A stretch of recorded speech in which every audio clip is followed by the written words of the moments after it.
మేడిగడ్డ బ్యారేజ్ని పరిశీలించిన సీఎం రేవంత్ రెడ్డి. కాసేపట్లో కాటారం సభ, రైతు భరోసా నిధుల విడుదల.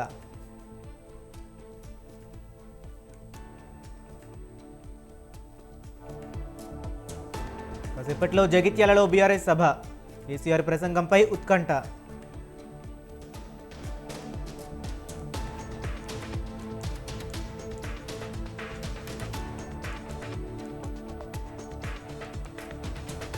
జగిత్యాల సభ సమయంలో ఢిల్లీకి హరీష్ రావు. కాళేశ్వరంపై ఎల్లుండి హైకోర్టు తీర్పు నేపథ్యంలో పర్యటన.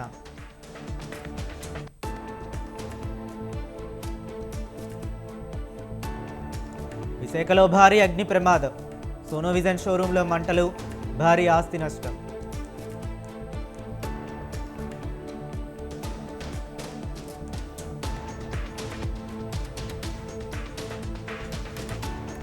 పార్టీ ఫిరాయింపులను ప్రోత్సహించేది బీఆర్ఎస్.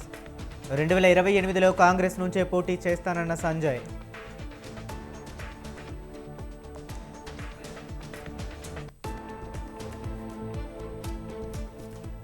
కడప జిల్లాకు మాజీ సీఎం వైఎస్ జగన్ 3 రోజుల పాటు పులివెందులలో పర్యటన.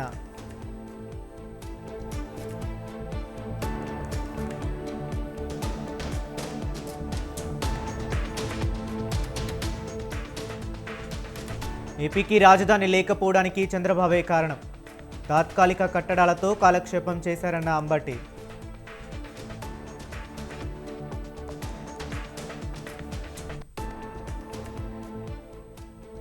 కాకినాడలో కానిస్టేబుల్ ఆత్మహత్య యత్నం, డ్యూటీలోని రైఫిల్తో కాల్చుకున్న ధనరాజు.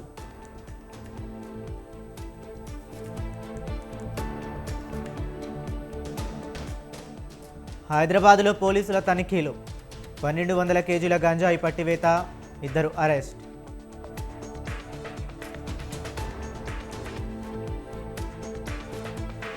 రాజస్థాన్లో భారీ అగ్ని ప్రమాదం, బలోత్రాలోని హెచ్పీసీఎల్ రైఫైనరీలో భారీ పేలుడు.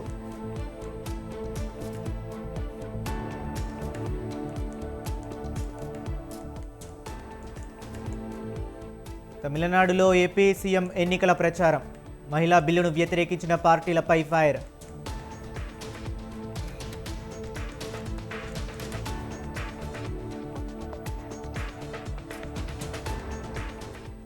ఫ్లాట్గా ముగిసిన స్టాక్ మార్కెట్ సూచీలు, సెన్సెక్స్ 26, నిఫ్టీ 11 పాయింట్ల లాభం.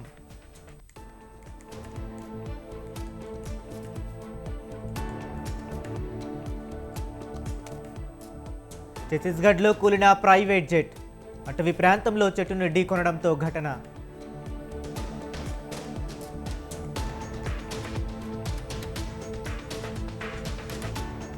హార్ముజ్ దగ్గర భారత నౌకలపై కాల్పులపై దర్యాప్తు, దాడి చేసింది ఎవరనే దానిపై క్లారిటీ ఇస్తామన్న ఇరాన్.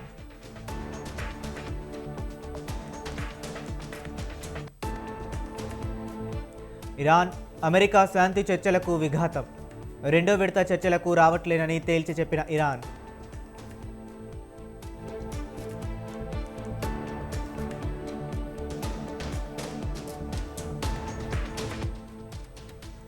యుఎస్, ఇరాన్ మధ్య తారాస్థాయికి ఉద్రిక్తతలు, ఇరాన్ కార్గో నౌకను స్వాధీనం చేసుకున్న అమెరికా.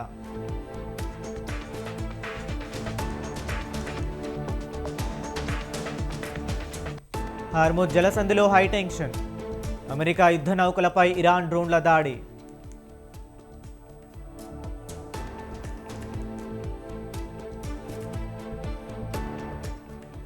రష్యా బీమా సంస్థలకు భారత్ అనుమతులు, హార్ముజ్ జలసంధి మూసివేతతో నిర్ణయం.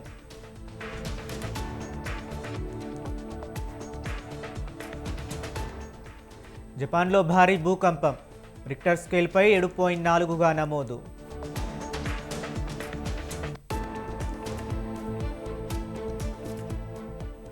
రెండు టీంలను సిద్ధం చేసే ఆలోచనలో బీసీసీఐ, ఐపీఎల్తో సత్తా చాటిన యువ ప్లేయర్లకు అవకాశం.